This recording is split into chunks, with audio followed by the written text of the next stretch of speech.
a rare opportunity with a little more time with Griff. And Mike, we spent so much time on Georgia.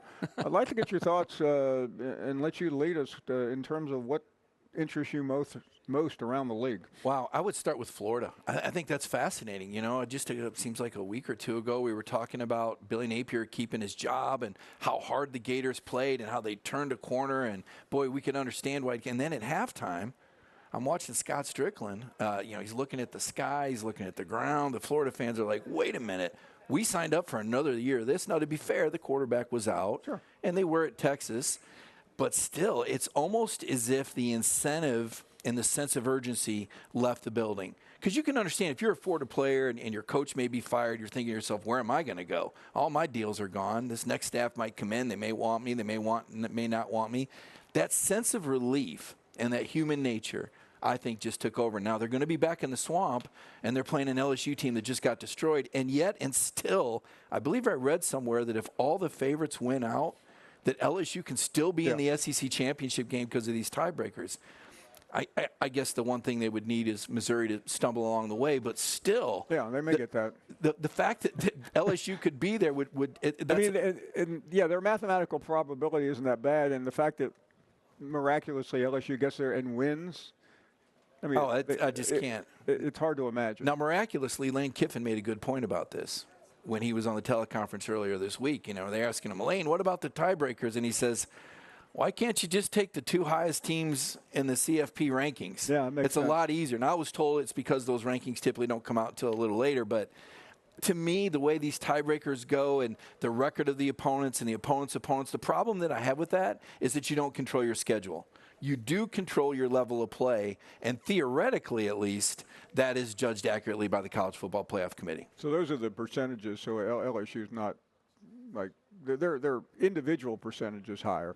As far as Florida, you mentioned Scott Strickland. He certainly had some issues in addition to football. But basketball coach. Do you feel like that thing, based on what we heard last week, has now settled down? Or no, I think Scott better have a heck of a Friday night party before the next game. I mean, I'm telling you what, everybody loves the guy. The parties are great. He's popular. He did have a good party. They really do have good parties. You mentioned the foods. And you had a chance to sit down with him a couple summers ago when he told you that he was going to keep Billy Napier. Yeah, that was actually the first game of the season. It seemed like a couple of summers ago, but I sat with him 12 weeks ago today in Gainesville before the Miami game, and he went all in again, he has during the previous. I guess I just say that, if you think you're having a bad day, you could be Florida, right? I mean, if you want to see how bad things can really get, you could be Florida. And I like Billy Napier. He's a nice guy. He's a really nice guy. But you know what, Mike? It doesn't matter whether he is or not. Can he win? Do you guys care if Kirby Smart's a nice guy or not? You want him to win championships, don't you? I don't want Kirby to be a nice guy. Everybody goes, the press conference he's on. I said, listen, I don't go to the zoo to watch the tiger sleep. I want to see him come to the front of the cage and roar, and that's what Kirby does at these press conferences. I mean, talk about transparent and keeping it real. Kirby does that, and he's been a little edgy, and he should be. The schedule has been ridiculous. I do go to the zoo to watch the tigers sleep. The level of attrition is unbelievable. They are down to one running back. I know this was supposed to be the last segment, but this Nate Frazier kid, this is a 5-star from the best high school football league, the Trinity League in Southern California, modern day.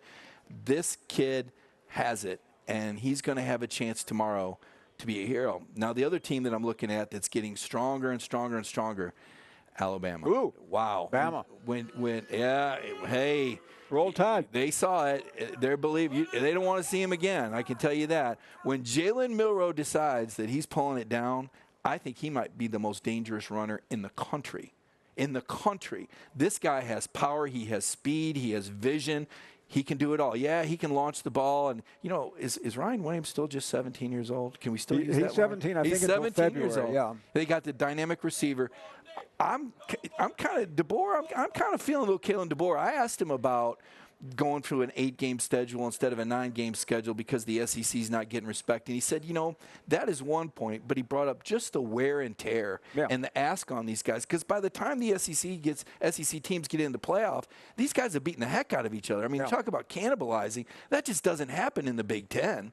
I mean, those teams at the bottom of the league are trash. There's guys 4th string that are starting up there. I'm not exaggerating. I'm not going to say which team. It's an engineering school in Indiana. But there's guys that never got on the field here that are starting for Purdue. Oh, I didn't mean to say that.